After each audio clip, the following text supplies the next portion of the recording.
Hello and welcome to Faith Evolving. My name is Mary Clare, and today we're going to be talking about how to talk to anti-vaxxers.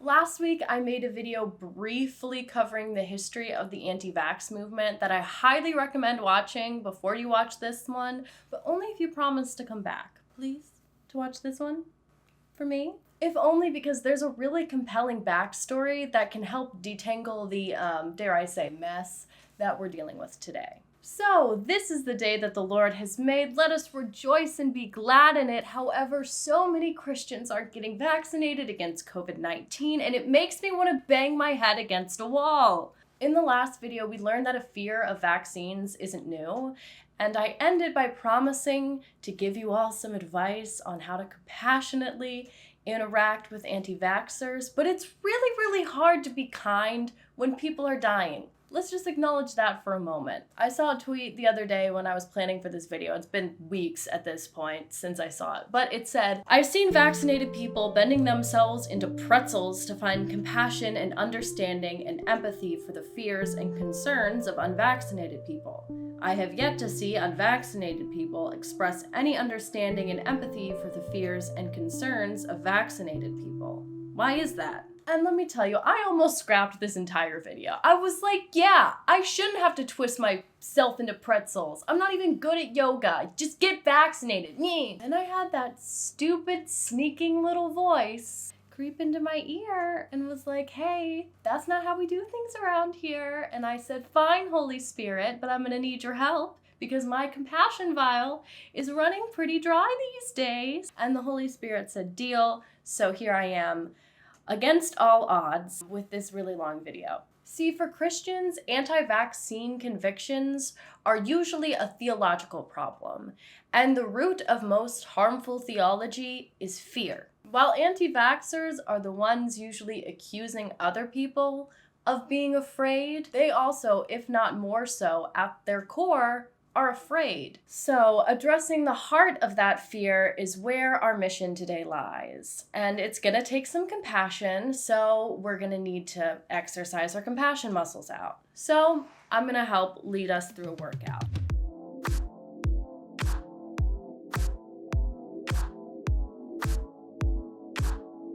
Part of COVID vaccine hesitancy stems from the long history that comes with vaccines that I covered in the last video.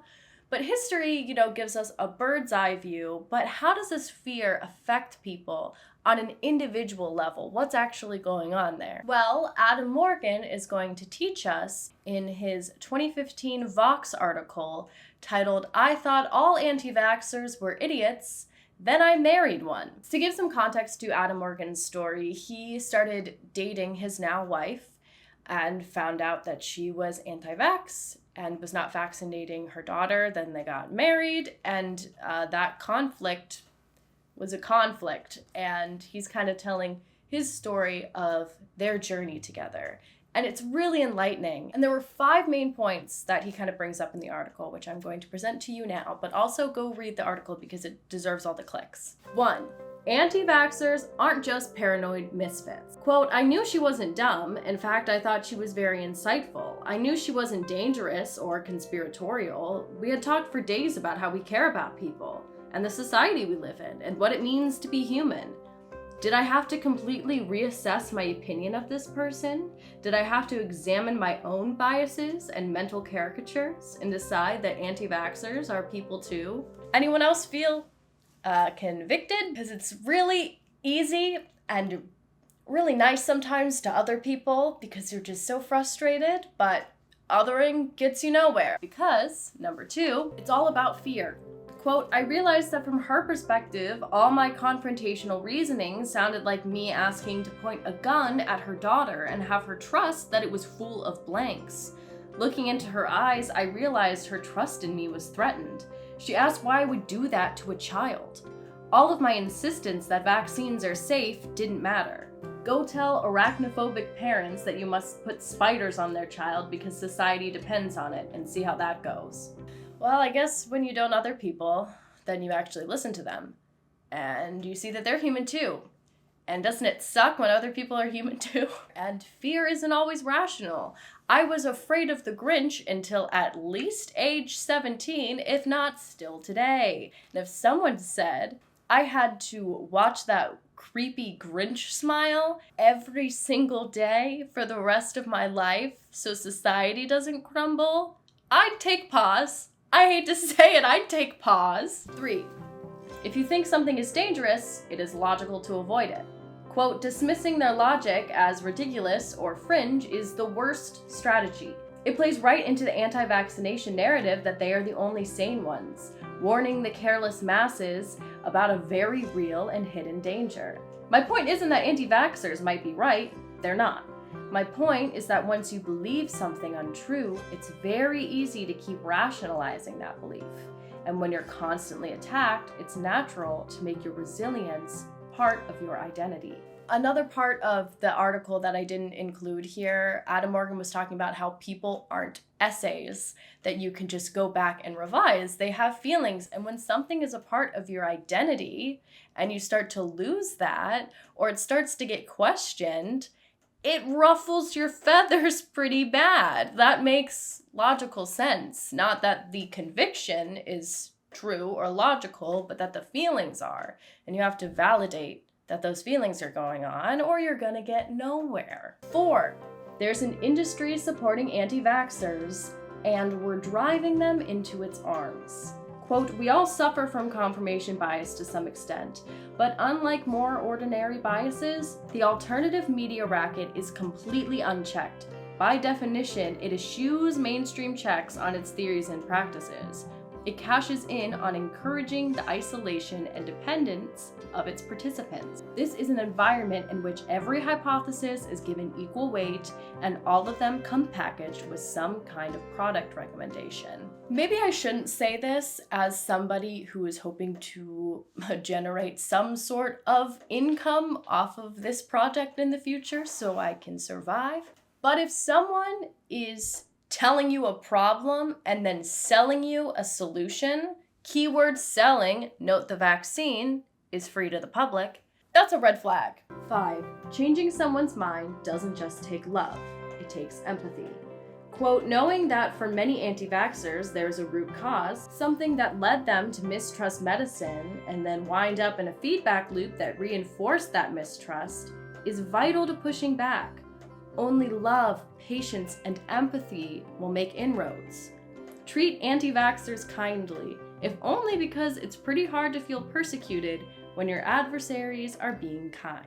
Now, Adam Morgan's story has a happy ending. His wife ended up getting her daughter vaccinated, but it took some time to get to that point, and she came to that conclusion actually on her own. No one forced her to do it, but that was back in 2015. During the COVID times, we don't have the luxury of time. People are dying right now, and other people are denying or downplaying the fact that people are dying right now.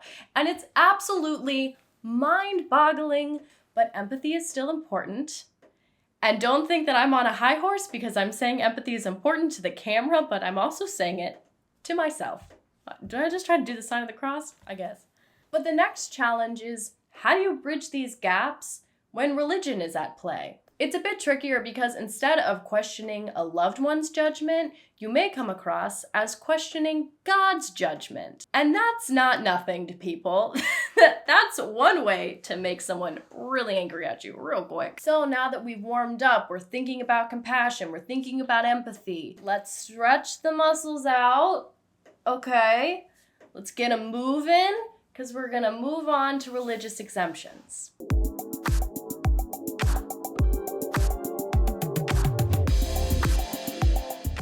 Most religious leaders have come out with statements in favor of the COVID-19 vaccine, including Pope Francis. So then why is a Catholic church in my hometown signing religious exemptions for students to not wear masks in schools and people to not get their vaccines? No, really, please tell me. That was not a rhetorical question. I don't know, and it's making me really angry and really sad. Freedom of religion is baked into the U.S. Constitution. However, Title IX in the Civil Rights Act of 1964 is the thing that kind of extended that religious freedom to the workplace, that you cannot discriminate people based off of religious belief. And bare minimum award, I think discrimination is bad. And I think that the Civil Rights Act was a good move.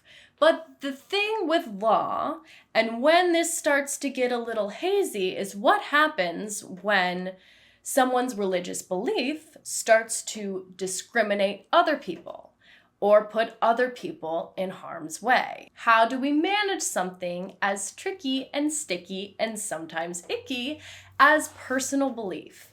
Apparently, not well. The thing about religious exemptions is they're really up to the individual. And this includes your major world religions, as well as like any sort of like new age movement. And it doesn't have to be a part of an established doctrine. So if someone just claims something is against their personal religious beliefs, employers kind of have to believe them, because there's no way to investigate something as personal and kind of private as personal belief. In fact, in Title 12, it says, the term religion includes all aspects of religious observance and practice, as well as belief. And employers have to, let that be a thing, unless an employer demonstrates that he is unable to reasonably accommodate to an employee's or prospective employee's religious observance or practice without undue hardship on the conduct of the employer's business. Which means some employers could be like, you not having the vaccine could mess up our schedule so much and like do all this damage that like we can't accommodate it practically. But if they did that, people would throw a whole fit and it'd be a whole mess, and there'd probably be a lot of lawsuits that would probably go all the way up to the Supreme Court. So people just have to figure out which battles they want to fight. So people are flexing America's very broad religious liberty protections, and some are even making money off of it. Found in the form of an online petition to say no to COVID vaccine mandates, which is found on Pastor Lahmeyer's Campaign for Congress website. It's close to 35,000. So as they sign the petition, they're downloading the form. It's unbelievable. And that form is a religious exemption waiver, a thing which attracted an article from the Washington Post with the headline, "This pastor will sign a religious exemption for vaccines if you donate to his church." The form is free, and he encourages people to have their own pastors sign it. But if he signs it, in order for it to have any weight, you need to be a member of his church. And then some way support the ministry financially. It could literally be $1. What's your response to the critics who say this is a political stunt by a guy running for Congress who happens to be a pastor? Yeah. Well, I don't really care.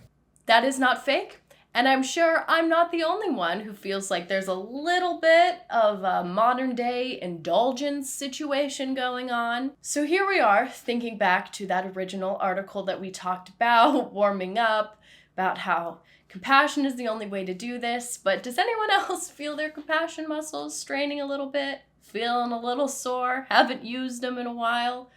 Me too, but we gotta push through and keep on going because it's time for conditioning.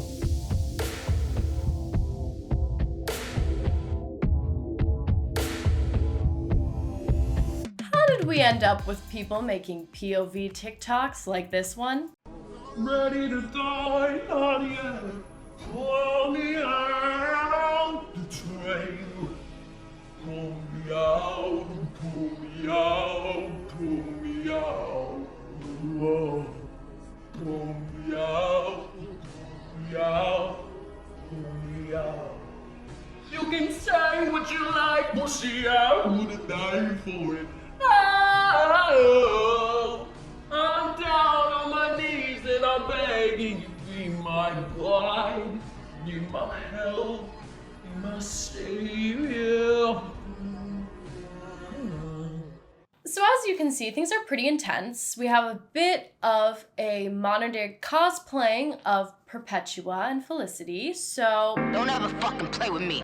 But that woman or girl, I honestly do not know how old she is. I think about how if I was raised in a different type of Christianity, I could have turned out the exact same way.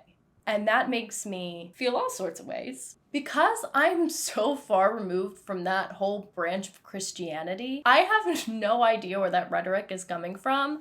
And when you Google like pastors who are anti-vax, you come up with results of pastors being like, don't be anti-vax, or people who are kind of like trying to be centrists about the whole thing. It's very interesting, but not a lot of people who are straight up like, the vaccine is the devil. At least not on the front pages of Google. I'm sure they're out there. They just aren't easily findable for me.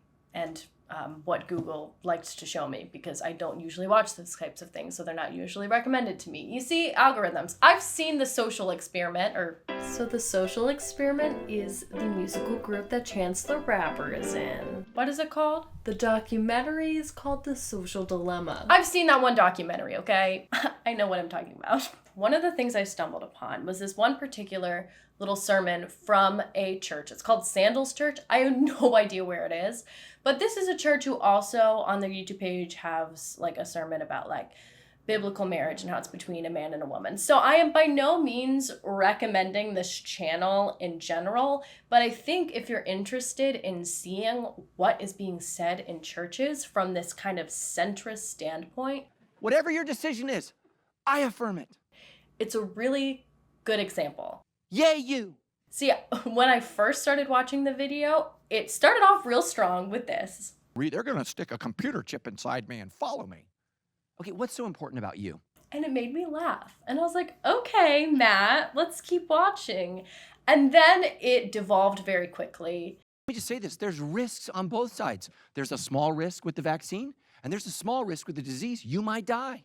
And it's like, there's like an itty bit, it's barely there chance that you die from the vaccine. But the rate at which people are dying from COVID is greatly increasing because of the fact that people aren't getting the vaccine, because viruses mutate so they can survive, and they get stronger and stronger and more deadlier if they have more host bodies to have that happen in. So being wishy-washy about vaccines is not doing anyone any favors. But one theologian is making a very firm, informed stand. Curtis Chang has this wonderful resource called Christians and the Vaccine. It's a website that has a bunch of different videos about different misconceptions in theology. It is absolutely fantastic. And he is a evangelical. So if you don't want to take my word for it, because you don't trust me, take his. But I am going to hit on like a few of the common misconceptions in this video right now. Okay, the mark of the beast. I did not grow up with any sort of mention of the mark of the beast in church at all. So when I hear that, I'm like, you mean like a Disney adult that has a Beauty and the Beast tattoo? And it's like, no, that's not it. Oh, Beauty and a Beat, like the Justin Bieber, Nicki Minaj number. Show you off. Tonight I wanna show you off. Speaking of Nicki Minaj and her Trinidad cousin's friend whose balls got huge and became impotent because of the COVID vaccine, the Trinidad government was like, hey, this hasn't been reported. If this was you, please come forward. And no one came forward. So let's put that talking point to rest, please. But back to the mark of the beast. It comes from a passage in Revelation. Curtis Chang talks about this in his video. Now, how one answers the question, is the COVID vaccine the mark of the beast, depends greatly on one's reading approach to the book of Revelation, the final book in the Bible. The Christians who fear the vaccine being the mark of the beast have been taught to read Revelation in a particular reading approach, as a prophecy of the end times. I've learned to read that passage and the entire book of Revelation with a different reading approach. Let's call this the first century reading approach. I think this article's title sums it up best. No, the COVID-19 vaccine is not linked to the mark of the beast, but a first century Roman tyrant probably is. And the mark of the beast is allegedly this like 3-number situation that marks your allegiance to Satan amidst the end times. And in the past, people have been like, it's barcodes, it's area codes, and none of those things ended up being the mark of the beast. So In the words of Curtis Chang, because he's gonna say it more nicely than I could, and this video is about compassion. This historical track record should alert us that something is wrong with the crystal ball reading approach. With each version, the end times do not occur as predicted. The predicted beast ends up not being that horrible. Yet each generation keeps updating to another prediction, another match, again with the match fitting pre-existing suspicions. And even people who believe in the mark of the beast don't think it's the COVID vaccine. Don't listen to me. Listen to Greg Laurie. I know you'll listen to him. Hey everybody, Greg Laurie here, answering the question, is the vaccine the mark of the beast? Ready for the answer? No. So next up, you are not injecting your arm with aborted babies. Again, Curtis Chang. Pro-lifers fear that the vaccine is connected to abortion. And indeed, there is a distant connection. But the consensus of leading Christian bioethicists is that this distant connection should not discourage pro-life Christians from taking the vaccine. As we think about the COVID vaccine from a pro-life perspective, let me emphasize 3 key points. 1, none of the vaccines contain any fetal cells or descendants. 2, no actual cell taken directly from fetuses were used in research. And 3, none of the vaccines encourage more abortions for medical research. A cell line begins with some original cell taken from a human source, and then those original cells get replicated in labs over and over and over, often over decades. It is these descendant cells, the cell line, that gets used in biomedical research. One of the most important cell lines used in COVID vaccine research is the HEK293 cell line. The original cells were obtained in the Netherlands in 1973 by Dr. Frank Graham. Dr. Graham has reported that he cannot be sure whether the fetal remains came through a miscarriage or an elective abortion. Keep in mind that the vaccine itself does not contain any fetal cells. It is the research process that used the cell line. And remember, the cell line used today is not the actual original cell taken from a fetus. Those original cells are long gone. And the beauty of these stem cells being used for research is that then we don't have to test vaccines on people, especially marginalized communities, like we've done in the past, and it was super unethical. So it's actually safer this way that we're doing this, and more ethical that we're doing this. Take it from Curtis Chang, who is pro-life. If you don't want to listen to me, you're good. You're good. And then the whole thing of getting the COVID vaccine is giving in to fear and not trusting God because you are protected by the blood of Christ. I got the best vaccine that if you get it in yourself, you ain't got to worry about any COVID, you ain't got to worry about cancer, diabetes, high blood pressure, crippling arthritis, infectious disorder. It also works, my God, on finances and everything you can think of. And what is that? It's the blood of Jesus. The vaccine is the blood of Jesus. Jesus' blood is not going to save you from a disease. I'm in seminary and I still got a cold this week. Just like I do when my allergies get bad every time the seasons change and I'm tired from school and my immune system says, hey buddy, your body's gonna shut down to force you to take a break. And I'm in Jesus school. I'm in Jesus school.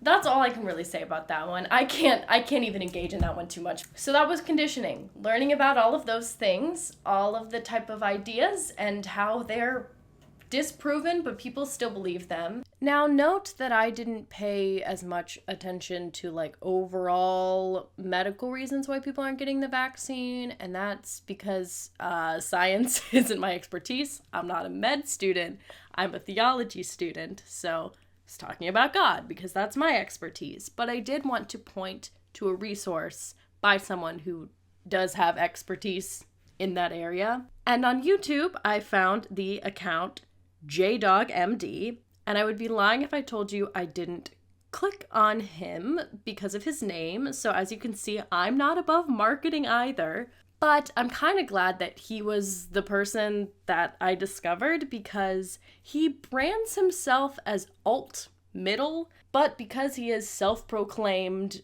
radically centrist, I feel like he's a good person to be able to talk to people who are really hesitant about the vaccine. And in the video I watched, 3 myths about the COVID vaccine, one of the big things he talks about is VAERS, the Vaccine Adverse Event Reporting System, and interpreting that data. And those numbers aren't any greater than they might have expected, and also trying to figure out causation versus correlation.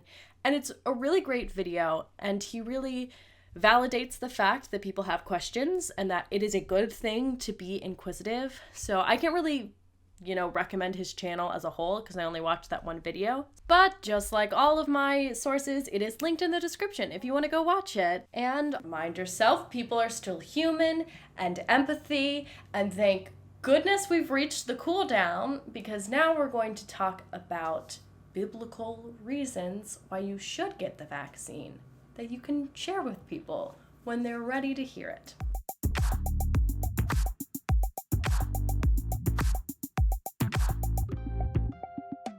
Did you know there's a lot of instances of quarantining in the Bible, first introduced and heavily talked about in Leviticus?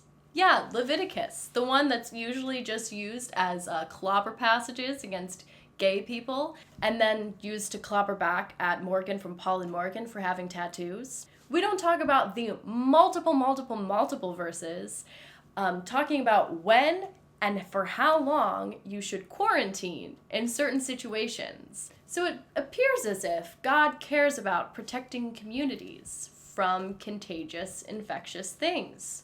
Who would have thought? In Leviticus. Did you all read the whole thing? Or are we just going to use it to hurt each other? Because I read the whole thing. I had to read it twice in 1 week for class. It's a lot of Leviticus. Dare I say too much Leviticus? God, don't strike me down. Do not strike me down. Or how about that little story in Exodus, and by little I mean incredibly important, especially to people in the Jewish faith, where you performed a certain ritual so the angel of death would pass over your house? I don't think it's too far of a stretch to talk about getting a vaccine so the angel of death passes over your house. Or how about Numbers? Yeah, Numbers, the genocide book. There's a little kernel in there that's helpful. The current pastor at Reverend Henning Jacobson's former church, you know that name if you watched the other video, actually gave a sermon about this that he talked about on one of the podcasts I listened to for the last video that I'm going to share with you now because I don't want to misquote it, and it was so good. I want to give him all the credit.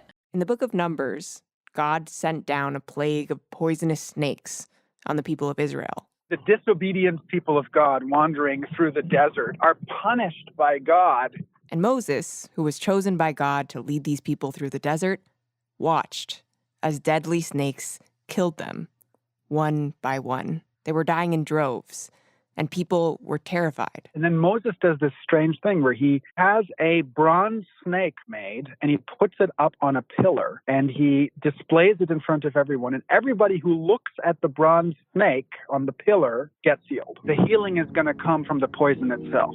This idea that somehow the deadly poison of the snake is also a way to unlock the possibility of healing. And it's come true in modern vaccination. You can't keep running away. You got to go back to where the disease started. And that's where the key is. So I'm going to leave you all with that to just chew on. This was a very long video, and it included showing clips from sources. I honestly kind of feel like Jen from Funny Fridays. I'm like, ooh, journalist. I'm now realizing after filming this that I wanted to frame this whole video about compassion, but I was incredibly snarky throughout the entire thing. So take that as you will, but I'm also glad that I'm done researching and filming for this video. It's been a beast, not a Markov, just a beast. And I'm excited to research into other things and trying to figure out how to share some of the papers and projects I've been doing for class. We've done really interesting analyses, but the passages that we are assigned to do aren't super interesting on their own. But I've got some ideas up here. I really want to just ramble about Leviticus for a while. So that probably will come at some point. I need to stop promising to do things on here because then I have to do them. And I'm flaky like a true content creator. So like, comment, and subscribe. I don't have a prompt for you. Create a prompt for yourself. I did all the heavy lifting already. I'm not selling myself for wanting you to subscribe. I said subscribe because I do a lot of work. How convincing. Speaking of terrible segues and being mean, you can give me money if you want at my Ko-fi. Do I sound like a megachurch pastor? This is way too unhinged. I gotta go. Thanks. Hope this video was not bad. Bye.